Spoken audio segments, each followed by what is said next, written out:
Morning, afternoon, everyone. Sorry, it's your host Brian here at YTCSC YouTube Celtic Supporters Club. Just wanted to come on. It's been a while since I've been on. Busy with work and family last week, so apologies for not getting on there. But now that we are starting to kind of motor into the season, we'll be on very regularly. Just came on today with my two bob on what I think is our most important week of the season. Massive do or die game versus Kairat tomorrow, and the summer transfer window closing 1 week today, 7 p.m. on the 1st of September. What do you think? Will we get the players in that we need for our squad, and will we come out of the window stronger than we have been, or will we suffer the usual situation, loan deals, the ball dropping the ball, and kind of leaving us high and dry for the season ahead, or and also will we qualify for the Champions League, the riches of the Champions League, or will we be looking at the Europa and maybe losing a star player to soften the blow since we've not got the Champions League money. So a massive week ahead for Celtic. So let's get into today's video.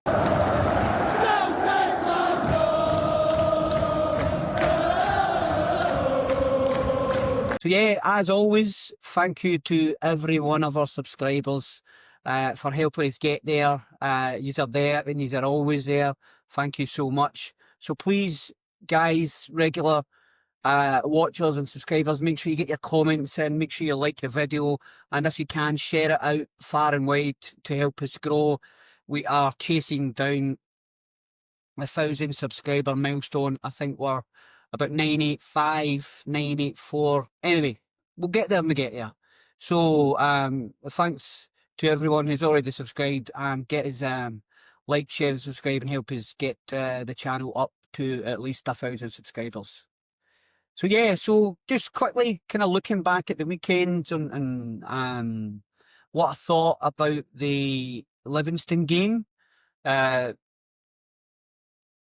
team lineup came out. It looked like obviously a lot of the main starters were rested. We brought in Dane Murray, Scales was captain.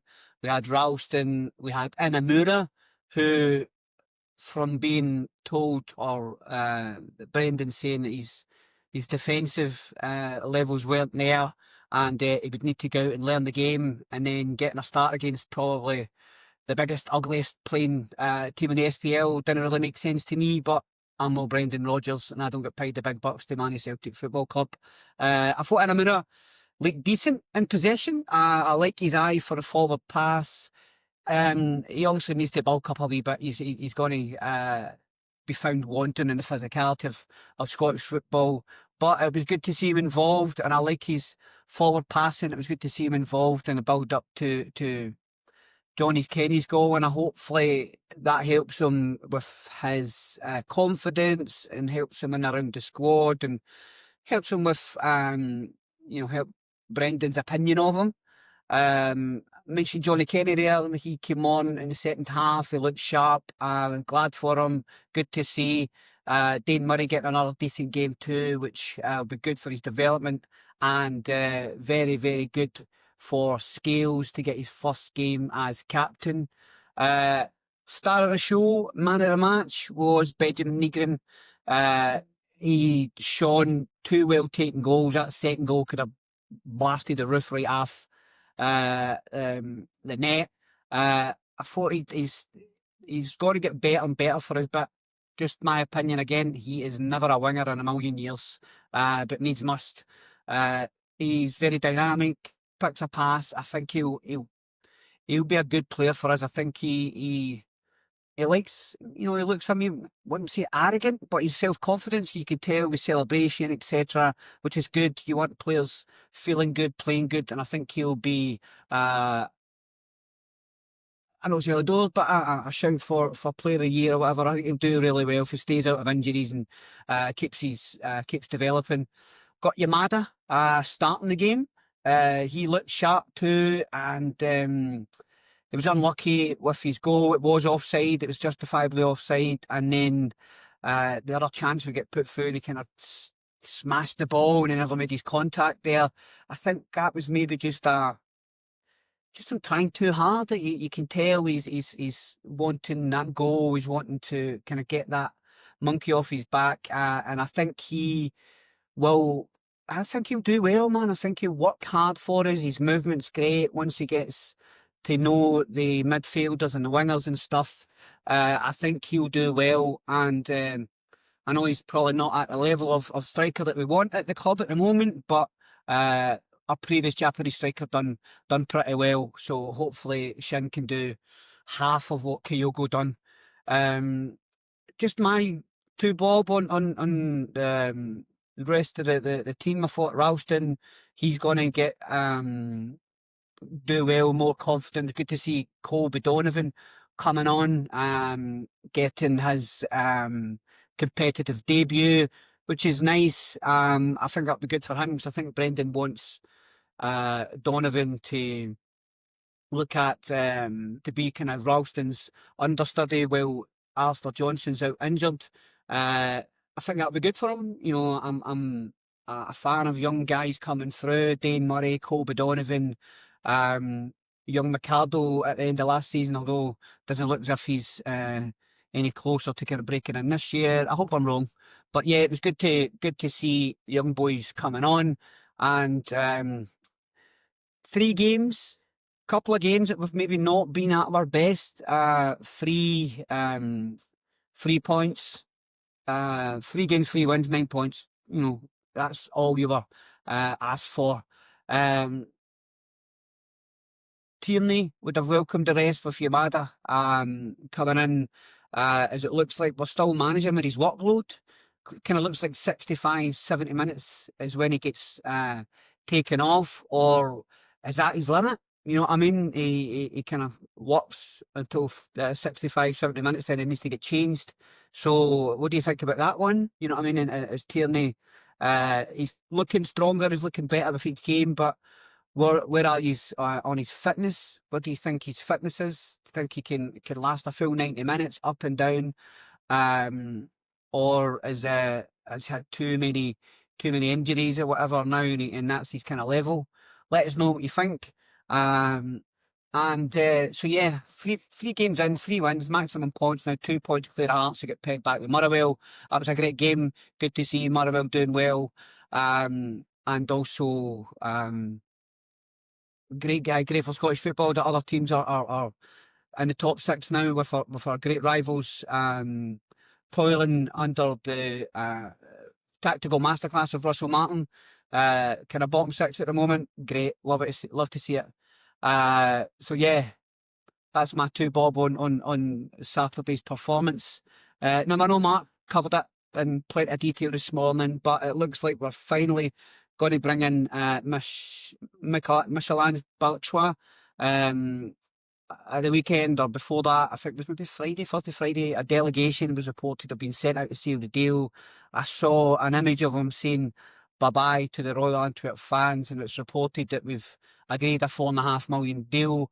Mark covered it this morning. We spoke it on a number of previous videos, so I don't want to go over all ground. If he gets over the line, brilliant. If he doesn't, the meltdown will be unbelievable from the fans. But if he gets over the line, welcome to Celtic. We'll support you anytime you put the top on.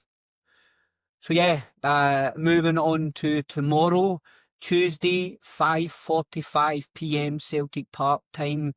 Kairat Almaty versus Celtic for access to the league phase of the 25-26 Champions League.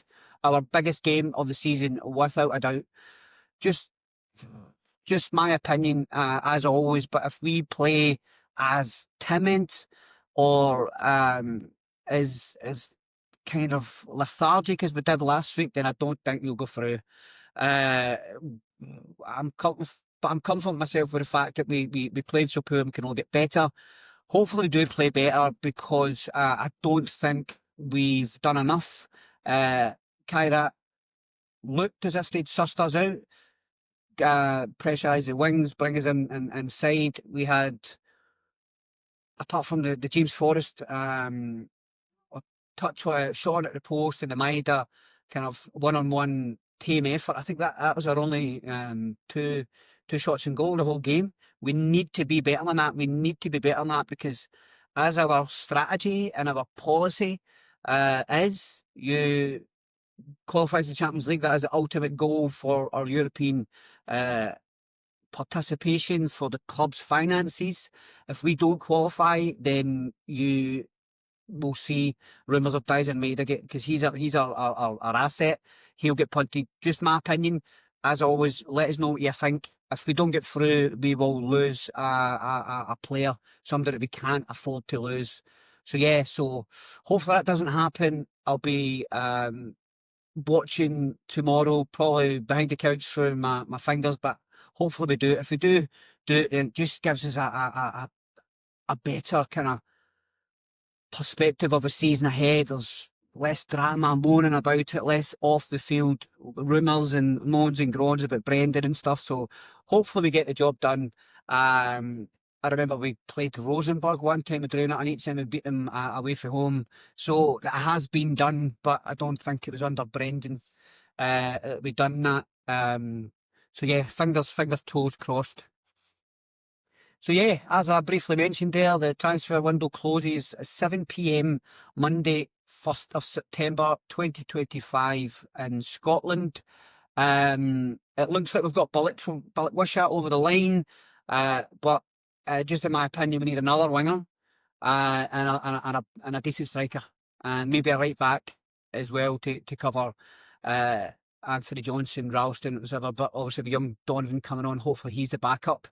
So yeah, I see that we are still trying to bring Jacob Brown from Go Ahead Eagles, but surprise, surprise, our valuation is not what Go Ahead want. Now, where have we heard that before?